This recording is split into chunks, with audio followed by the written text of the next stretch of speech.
I say that is it basically 10x our revenue by appearing on the show. You basically get a free 15-minute commercial on primetime ABC television, which is worth $10 million. I got my focus on passion and empathy. Gaining perspectives, investing, I do believe. Money and grinding go hand in hand, you will see. I'm working smart, expending my energy. Hope that you feeling me, I'm acting differently. You got a friend in me. I'm working hard to try and work smart. No time to complain, it's time to start. We gotta work. Future millionaires. Hello everyone, welcome back to another episode of Future Millionaires. Today we have on Shaan Patel, the founder of Prep Experts, where they help students absolutely crush their SAT, or if you're like me, ACT scores.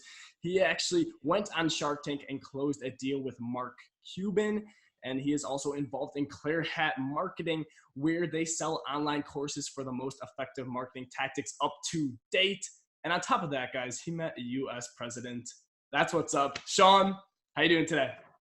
Hey, Gavin, good. How are you? I'm glad to be here. Thanks for having me on the podcast. Yeah, you bet. You're doing amazing. So can you give our listeners a 60-second snippet of where you're at right now and what you're up to? Yeah, absolutely. Thanks for the kind introduction. As you said, I am the founder of a couple of companies. One is called Prep Expert. We do SAT and ACT prep courses.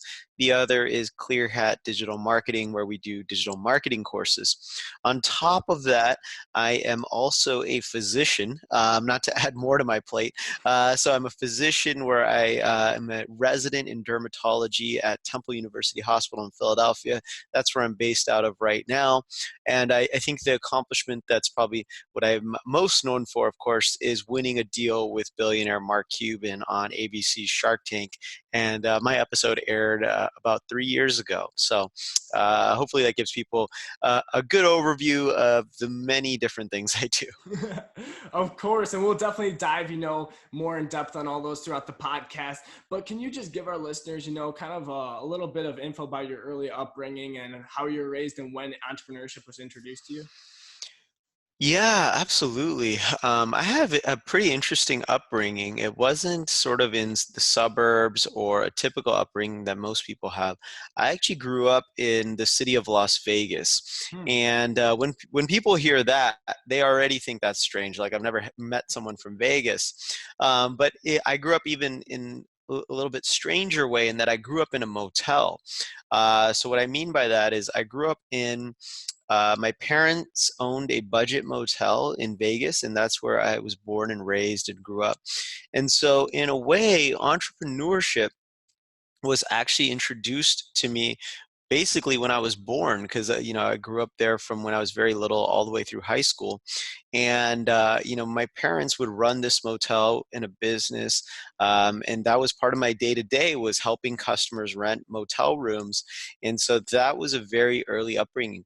What I realized growing up, and it was interesting about what you said about being introduced to entrepreneurship, is that I always had like side hustles. Whether I was in elementary school, I was selling Pokemon cards. In middle school, I was selling burned music CDs. In high school, I was making thousands of dollars doing these internet referral programs.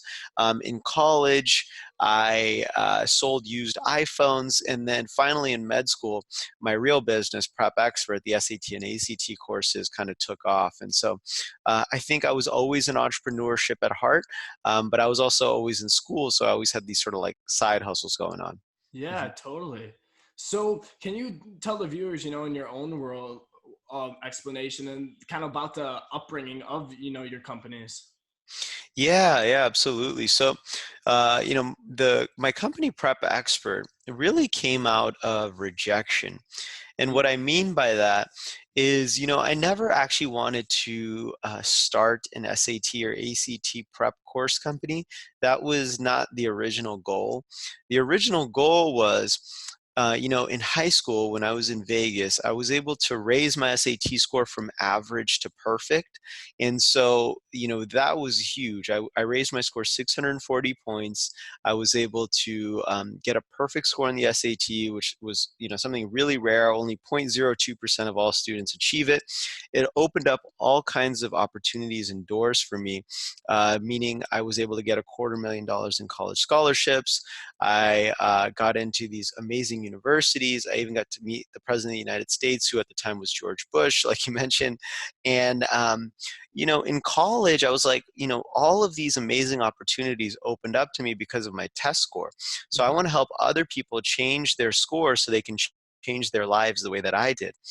And my original goal was just to write an SAT preparation book. I was like, I could write the first book by a perfect score student, and people will love it because there hasn't been a perfect score student to write an SAT prep book. So I thought it would work well. Yeah.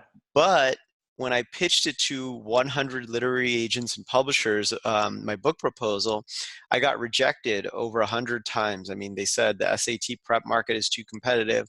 They said that I didn't have a platform to write a book. And so, I took all the material I was writing for the book and I was like, forget it, I'm going to turn it into a course Yeah. and I'll have my own courses. And the courses really took off after my first one. I mean, the average score improvement in the first class I ever had was 376 points to student scores, which was incredible. I mean, unheard of in the industry, taking students from the 50th percentile to the 90th percentile.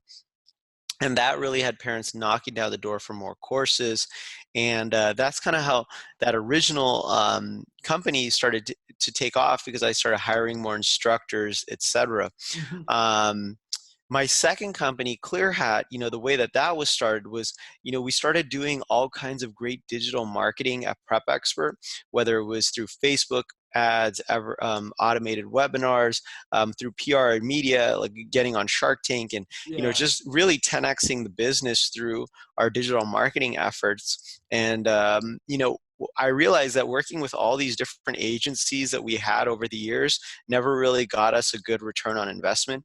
So I was like, why don't me and my director of digital marketing, we could put together courses to teach other entrepreneurs how to take digital marketing into their own hands to grow their businesses. Mm. Yeah, no, that is huge right there. So Hmm. one thing that I definitely piqued my interest is when you said you had 100 people reject you. Hmm. So can you dive just a little bit into that, and especially at this point when you haven't really had any like monetary sales and you have 100 people telling you that your idea isn't worth basically any of their money? How did you persevere through that? Yeah, that's a good question. I will tell you that I was getting quite discouraged. I had all I had was an idea. All I had was a 30-page book proposal. Hmm. And I had all these people that were considered experts telling me no, all these like people at big education publishers, whether it was Penguin, Random House, McGraw-Hill, they all said the book wasn't going to work. And, I think one of the things that made me persevere through that was just the sheer personal experience of having changed my life by changing my score. I knew that because it worked for me, I'm sure that it'll work for other students. And so I think that entrepreneurs that have had personal experiences and really know their products and services inside and out um, have a leg up. And what was interesting is that after that pilot course that I taught, where the students improved their scores 400 points, I had McGraw Hill, the world's largest education publisher, come back to me, give Hmm. me the book deal after they had rejected me a year earlier. And that book ended up selling tens of thousands of copies. It hit #1 on Amazon for SAT prep. I mean, everything that all the experts, all the expert literary agents and publishers previously said that the book wasn't going to work, they were wrong. And so, I think the lesson in that for entrepreneurs out there is, don't let other people tell you whether your idea is going to work or not. You have to you have to believe in it yourself, because no one's going to believe in it more than you will. And the other thing is, you have to put in your 10,000 hours, or at least hundreds, if not 1,000 plus hours, working on your idea, working on your product, working on your service. And that's what I really did, is just, I never worked so hard in my life compared to when I had to write my first SAT prep book. I mean, that took an incredible amount of effort, time, and energy. And I think Yeah. it created a great product and a great service that works. And so, yeah, I think there's just no getting around putting in the hard work. Yeah, and for everyone listening to this too, like 100 failures is a good amount, but the thing is, there's so much if you can just keep pushing back. Once you get discouraged after 50, 60, 70, like guy who started Starbucks failed over 250 times from investors. Like, look at him now, look at Shaan now, you know what I mean? So you guys, if you have a vision that you can get results with whatever it is that you're pitching, and you really believe in it, you got to go for it. There's no other option. Like, hmm mhm. Yeah, I couldn't agree more. I mean, I think that at a lot of times during that period of my life where I just had the idea and I didn't actually have anything yet, I felt like I was the only person who believed in myself. But that's all that mattered, because, if you don't believe in yourself, nobody is going to. Mm. hmm Yeah, that's definitely true. That confidence is very easy to see through if it isn't 100% sold on yourself and your product. So I hmm definitely like that. But this is something I really liked having you on here, because most of the entrepreneurs I have on, they aren't anti-college, but they're just very much so oriented in the sense where, like, oh man, college is a complete waste. And to me, I have very mixed feelings on it, but I'd really like to hear from you, Yeah. what you think the value of college is for an entrepreneur in today's society. Absolutely, yeah. I mean, I think that I'm very different than most entrepreneurs, just for the reason that you just stated, which is, um, most people, when you think of an entrepreneur, you think of people taking risks. I'm very risk averse. So, like, I will always encourage people to go to college, not only because it's my business, but also for entrepreneurs, because it helps take away some of that risk for you. Like, dropping out of high school, dropping out of college, you hear about those entrepreneurs that do really well doing that. But what you don't hear about are the thousands, if not millions more, that dropped out of high school and college that didn't make it. And so I don't want anyone who follows me or listens to me to be the people that risk it all for their business, ended up failing, and then they don't have a backup plan with at least a college degree.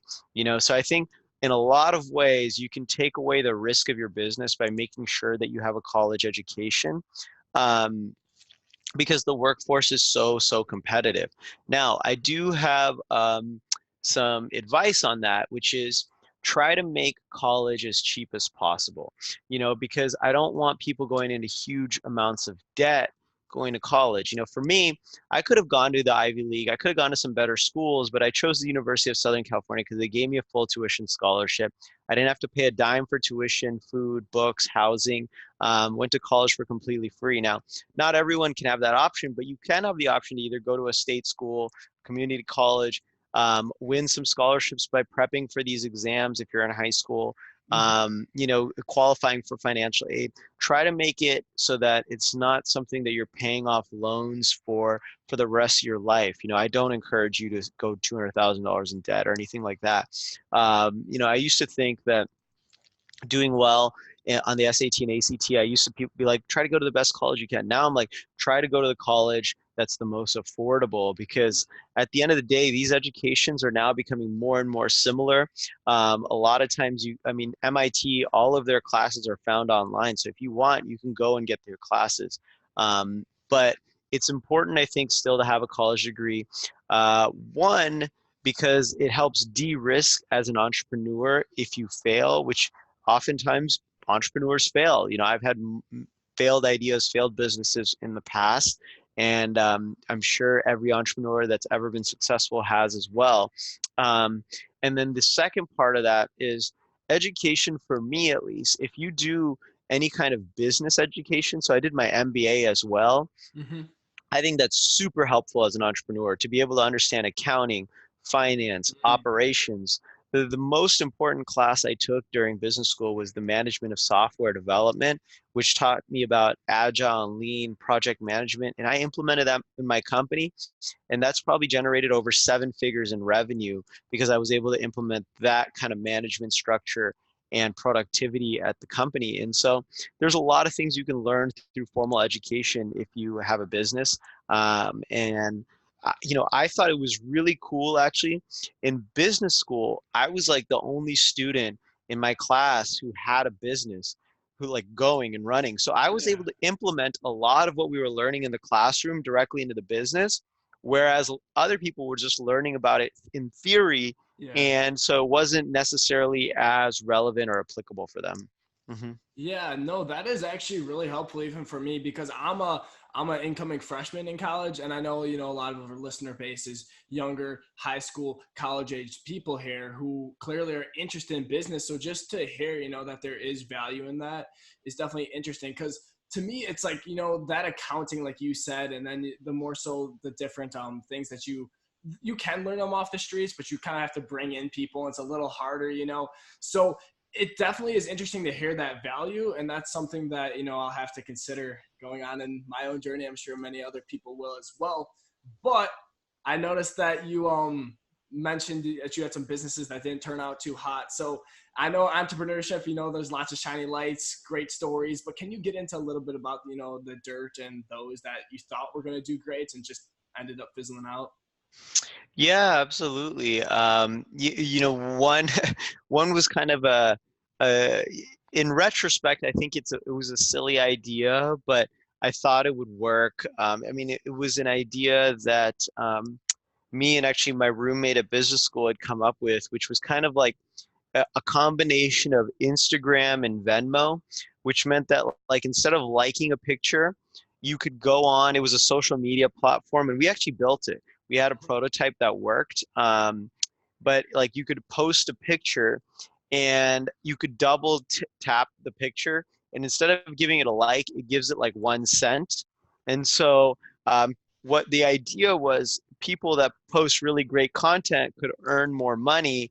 Um, but it ended up fizzling out because the Venmo transactions, you're not allowed to do it for businesses. And so we didn't have a good payment platform.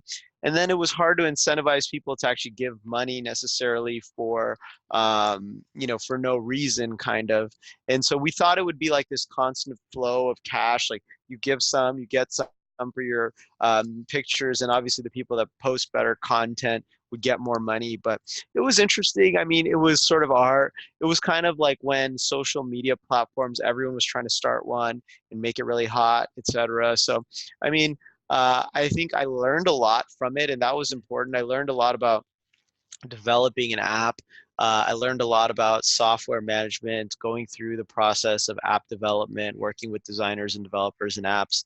Um, but at the end of the day, I think we didn't spend a lot of money on it. I think we probably sunk in a few $1,000s. It wasn't anything huge. And it didn't take up a whole lot of our time. So I think if you take little risks like that, it's fun actually. You learn a lot, and it's a good way to basically learn knowing what you're good at and what you're not good at is just as important. I'm not the best app developer, and I can admit that. Yeah, no, but that's completely fine, especially since you learn so much from it. A lot of people, they view like when they lose money in something like, oh man, I just wasted my money. But just like Shaan said, it's like an investment in your education, just like colleges. So that's Exactly. so that's definitely a very good point you made there. But now something you probably get asked a lot, but everyone wants to know Shark Tank. Okay. hmm hmm So can you just tell us about that experience and what it's actually like to first off apply for it, and then once you actually get there, how it is and how to compare to how it's shown on TV. Yeah, absolutely. So, appearing on Shark Tank was definitely the single greatest thing that ever happened to me or my business. And the reason I say that is it basically 10x our revenue by appearing on the show. You basically get a free 15-minute commercial on primetime ABC television, which is worth $10 million. Hmm. Um, and so, what was really cool about that, applying to Shark Tank is pretty difficult. Just like I said, getting a perfect SAT score, the chance 0.02%, or perfect ACT score 0.02%, the chance of getting on Shark Tank through an audition is 0.02%. I mean, 50,000 entrepreneurs apply every year, about 100-ish end up airing on television. I stood in line with 500 other entrepreneurs in New York City for 9 hours, waiting to give a 1 minute pitch to a casting call producer. It was insane. Yeah. So I was able to make it through multiple rounds of auditions. That was the first one. I did a video audition, a phone audition. And then within a few months, I was flying out to LA at Sony Studios to pitch the Sharks. It was incredible. I mean, it's pretty real. I would say Yeah. they like I was in the tank for an hour and 20 minutes, and they didn't ever once yell cut or redo that or say Mhm. this or say that. The Sharks had no idea who I was. I just went in there cold, and we had a very real business conversation.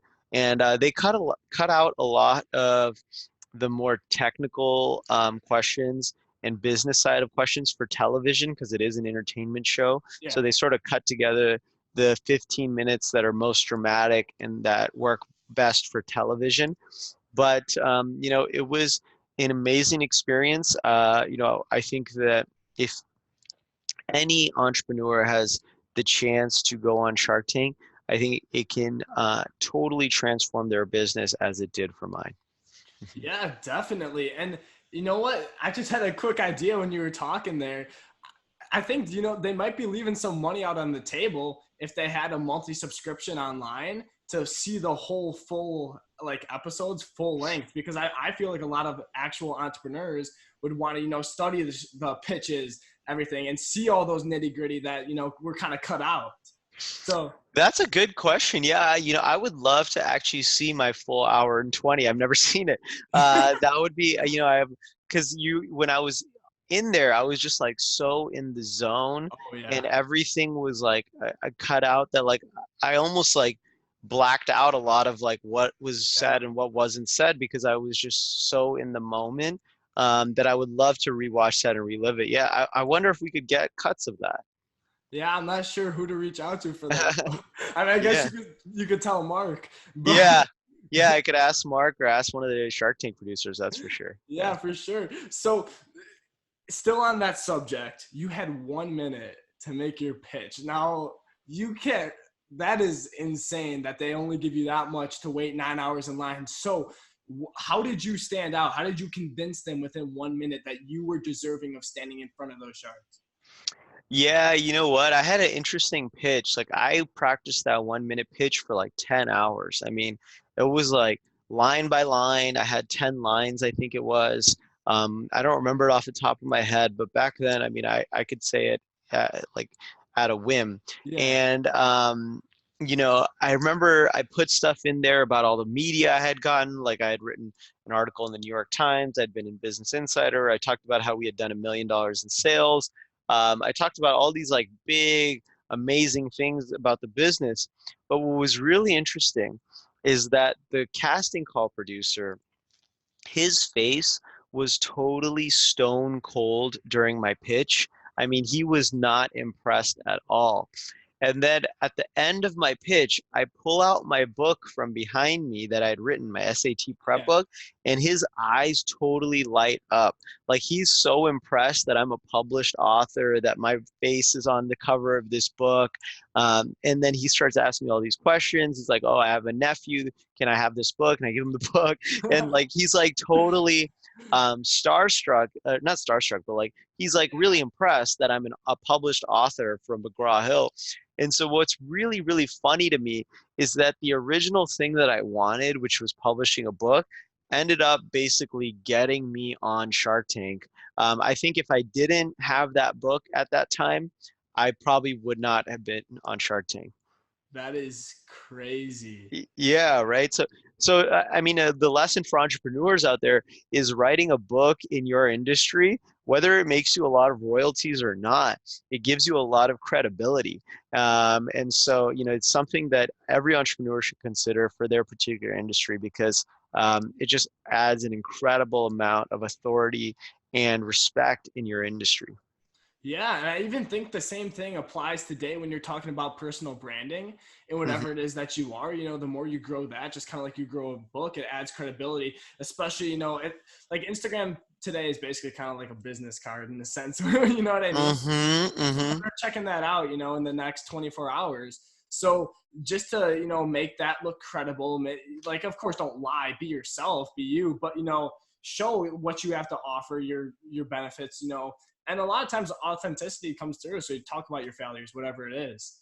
Yeah, no, absolutely. I think one of the reasons when I saw that you had reached out for the podcast that I found that you had credibility is like I saw, you had 10,000 plus followers, that you're constantly posting great content. And I was like, okay, this seems like legit, because you had built this platform and this personal brand. And it's exactly what you're talking about. That's how, or that's what made me go ahead and do the podcast. And I'm sure that's what a lot of, you get even bigger guests after me, but that's really cool. Oh, thank you. And trust me, it's so cool just to, chat it up with somebody who's had all this success and experience. So I'm so grateful for it all. It's all such an amazing experience. And everyone out there who's just like, man, I want to do something like, but I could get rejected, or I don't know if like Shaan would let me like speak on my podcast or whatever it is. Guys, Shaan could say no and life goes on. That's like the 100 people, right? Like, Hmm. if he says yes, it just makes your life that much better. You get to chat up, ask as many questions as you want, provide Hmm. value to different audiences. It makes the world go around. So just not being afraid, guys. Like, I know it's a lot easier said than done, but I mean, Shaan knows it. It's so powerful. But Yeah. I mean, you're not going to make any shots if you don't take any. Yeah. So, yeah, that's as simple as it can be, and that's completely correct. So, mhm. working with Mark Cuban, just you know what to do. Just go into that. What's it like? Yeah. I mean, I definitely, when I was going into the Shark Tank, I mean, that was the shark that I wanted. He's obviously got the deepest pockets, and I think he's got the most experience.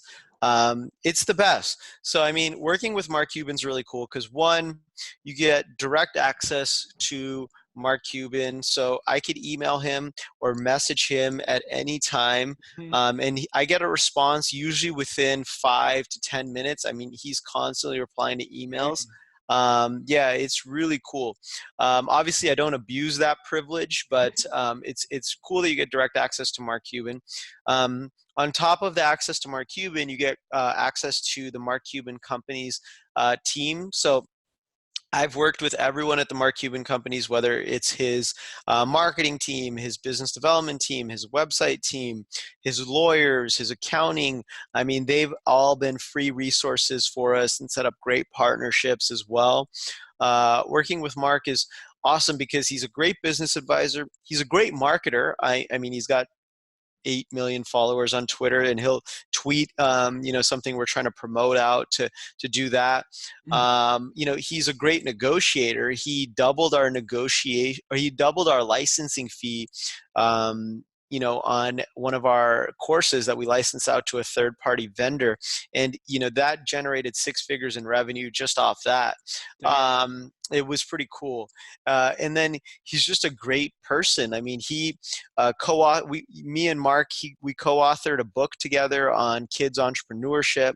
That was a really cool opportunity. We just about a month and a half ago, 2 months ago, no, about a month and a half ago, we were in Vegas in my hometown filming a update for Shark Tank. So he'll come out and do events with us, and just the best person you could possibly partner with, both as a business advisor and a mentor. No, yeah, that is so amazing that you're able to lock it in with them. So, Yeah. so what do you think sold him when you were in the tank? Like, was there like one thing where you thought he was like, man, the scalability of this is amazing, or you know what I mean? Yeah.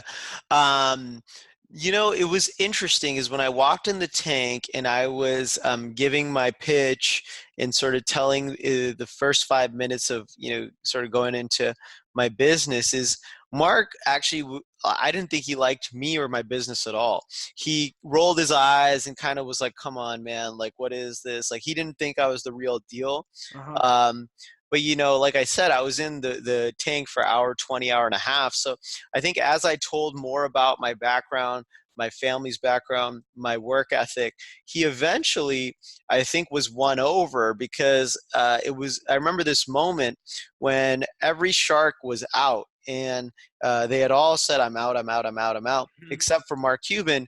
And then he turns to the other sharks and he's like, is everybody out? And they all say yes. And then he's like, perfect. And at that moment, I kind of knew he had me in a corner too with the negotiation Yeah. because I'm like, okay, he was waiting for everyone to go out so that now he can just negotiate up the equity. And, I ended up being okay with it because for those that don't know, I went into the tank asking for $250,000 in exchange for 10% equity. I ended up negotiating up to or Mark ended up negotiating me up to 20% for $250,000. But that was totally fine because that was actually my strategy, which was I was going to go in asking for 10 and I would be okay giving up to 20, but I wasn't going to give up more than that. And he negotiated me literally to my max. And I don't know how he knew that was my max, but he did. Yeah. No, that is amazing, and definitely that worked out very well for both of you guys. hmm So that's clearly an amazing connection. What other type of networking are you doing in your life, and building other relationships as well? Yeah. To be honest, Gavin, one of the biggest things that I do now is podcasts. I get to meet really cool entrepreneurs and influencers and people that have amazing platforms through podcasts. And Yeah. what I love about podcasts is, um, you know, I'm able to reach audiences that I probably never would have before. I'm sure everyone listening to Future Millionaires, 95% have never heard of me before. So it's really cool that I get to speak to your audience and share some of my wisdom. But I get to meet really cool influencers like yourself. For example, I did a podcast last month with David Meltzer of he has a podcast for Entrepreneur, like Entrepreneur Magazine. I mean, that gets millions and millions of followers, and I got to do that in person in New York City. So he's just one of the greatest entrepreneurs that I've ever. He basically does sports marketing, sports agent Mhm. branding, and so I'm meeting all these cool people through podcasting, and I like it because you're able to do it remotely. And with my busy schedule, it's hard for me to travel between residency and the business, etc. A podcast, I can hop on a Skype or a Zoom call very easily from anywhere in the world and be able to network with people like yourself who are in Wisconsin, or David who's in New York, or some people in my hometown in Vegas. And so I love it because it's a great media platform. And so that's why I'm kind of doing my podcast circuit of rounds now. Yeah, no, that's amazing. And it definitely is a very powerful tool to share messages, convey that, and for knowledge too. And it's so convenient too. Like hmm you can listen to it when you work out, when you run, like when you're driving your commute, like so much stuff. It's so amazing. hmm Yeah. So now can you dive just a little bit into, you don't have to go into all of them, but some of your best habits that you've really found a lot of success with? Oh yeah, absolutely. I think one of the things that I do is have a morning power hour. So what I mean Mhm. by that is I think I definitely and most people are probably most effective and productive in the morning. And so what I try to do is I try to do the hardest task that I have to do in the first hour of the day.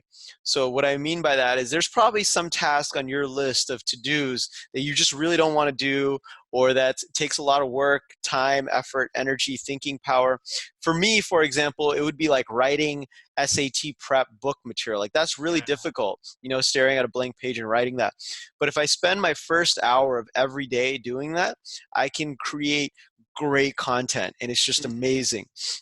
So what I encourage people to do is do their toughest tasks in the first hour of the day. And what that does is not only is your mind clearest and you're able to get a lot done, but on top of that, you feel very productive for the rest of the day because you already finished your first big task. That, like, even if you do a few little tasks throughout the rest of the day, like, you feel productive and you just want to be more and more productive that way. One of the other things I do is I try to unplug if I can. So what I mean by that is, our phones are so distracting to us. The internet is so distracting to us, whether it's email, Netflix, social media, Facebook, Instagram. So if there's work that I can do that doesn't require the internet, like writing content, for example, Mm. I will try to turn my internet off, write as much as I can. Now, I know a lot of entrepreneurs, our businesses are online. It's not always easy to unplug, but like, don't have your email open in the background. Don't have your Instagram open unless you're actually using it for business. It's so easy to get distracted. What I say is just turn the tech off if you can, and really unplug. I actually physically separate myself from my phone. So like right now my phone is in a different room, because like I know that if that phone's around, like I'm just going to be checking it for notifications and then, swiping and doing all this stuff. So like those, like, I think those are huge, huge things. And then, one really big thing that I want to share with people is to never trade time for money. So what I mean by that is try to make money in your sleep if you can. Figure out ways for passive income, whether it's through royalties, investments, businesses, etc.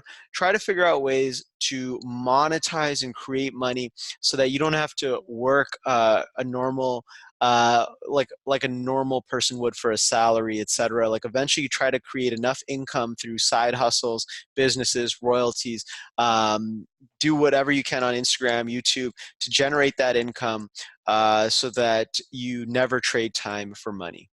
No, that is so huge. And there are so many things in there too that I implemented to my schedule that I just know are so effective. Like literally such a simple thing as removing your phone. I put mine in a drawer where I physically have to open it to get out. So I'm like, Uh-huh.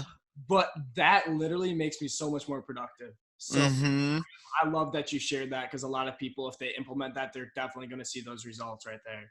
It's crazy. You don't think you're that distracted by your phone, but man, we are. We are totally like the generation that's addicted to it, and like physical separation, I think, is the key for now until someone develops apps that just like get us to stop being so addicted. I'm sure that's a big business and opportunity out there, but Yeah. for now, I think just try to stay away from your phone, unless obviously you need it for business. But try to get the work done that you can without your phone. Yeah. Yeah, completely. So we're getting towards the end of the show here.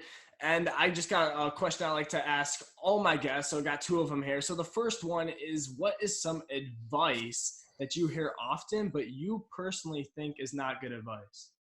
Oh yeah, that one's easy. It's never. So a lot of advice that I hear is follow your passion. I think that's bad advice, and people kind of argue with me. But I say follow your effort. What I mean by that is follow what you're good at. I'm passionate about basketball, but that doesn't mean I'm going to go out and be an NBA player. Like I am going to follow what I'm good at. I'm good at SAT. I'm good at medicine. Those are the things I'm following. And so follow your effort, follow what you're good at, put in those thousands of hours to do that. You can be passionate about a lot of things. I'm passionate about basketball. I'm passionate about restaurants, but that doesn't mean I'm going to be a chef, or I'm going to own a restaurant. Like, follow what you're good at instead of following your passions. Yeah, and a lot of times too, when you follow what you're good at, it's going to open up those doors for you to pursue your passion more than if you were to just follow your passion. So you have to almost do it in like a strategic way, Like Mm-hmm. if I can make this passive income, then I can play a lot more basketball than if I have to work a 9 to 5. All depending on how you structure it, right? Exactly.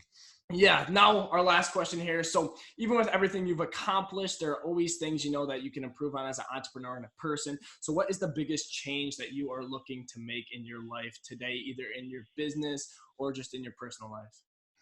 Ooh, that's a good question. What's the biggest change that I'm looking to make? I think one of the biggest changes I'm looking to make is, very soon I hope to be working less. I think for a lot of my life, I've been working 60, 70, 80-hour weeks. And eventually now I've put in all that work and time that it's paid off, that I want to start working 20, 30, 40-hour weeks, so that I can enjoy all that hard work that I put in over the years. And like you said, then I can enjoy my passions and go to those courtside Sixers games, et cetera, and so working less, I think, because I think entrepreneurs, we're so wired to work all the time. And so it's actually quite tough for us to work less. And that's what I need to work on. Yeah. Yeah, for sure. Like structure, like you just said, structure it how you want it. And you've definitely put in the work, Shaan. So I'm sure our listeners are super grateful for all the information that you've been dropping on them today, especially the actionable information, especially. So where can they follow up with you at? Where's the best place? Absolutely. So there's a few places. So for the high school students looking to prep for their SAT and ACT, check out prepexpert.com. For the entrepreneurs looking to grow their businesses through digital marketing, look up clearhatmarketing.com. And finally, for anyone just looking to improve their life, check out my book. It's called Self-Made Success: 48 Secret Strategies to Live Happier, Healthier, and Wealthier. Well, thank you so much, Shaan. It was great having you on. Yeah, thanks, Gavin. Appreciate it. And that is a wrap. Thank you so much for tuning into today's show and taking one step closer to becoming that future millionaire.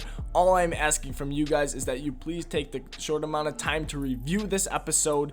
And once you do that, take a screenshot, send it to me on my Instagram, which is Gavin Lera with a period in the middle. And I will be sure to repost that in my Instagram story, give you guys a shout out. Or if you post something about the podcast in your Instagram story, I will be sure to repost that, and there's a little something extra to that I think you guys will like that will be attached to my response to you in the DMs. So look forward to that. All you have to do if you're on iTunes podcast app is you just have to pull up the current episode you're listening to. You hit the purple Future Millionaires underneath the title of that episode. You scroll all the way down to the bottom past all the other episodes. Then you hit write a review, which is underneath, the 5 stars, the visual 5 stars, and you give it a title, a quick description, however amount of stars you think it's worth. Of course, I preferably would love 5. And then you hit send, and all you have to do after that is just know that I am very thankful. Guys, I really believe that this is a very powerful education tool for your growth, and I want you to succeed. So please also reach out to me on Instagram, which is Gavin.Lera, and I will be sure to answer any questions that you may have, or, any ideas you want to bounce off me. I love to hear them. I love entrepreneurship, helping other people. So let's all succeed together, and you have an amazing day.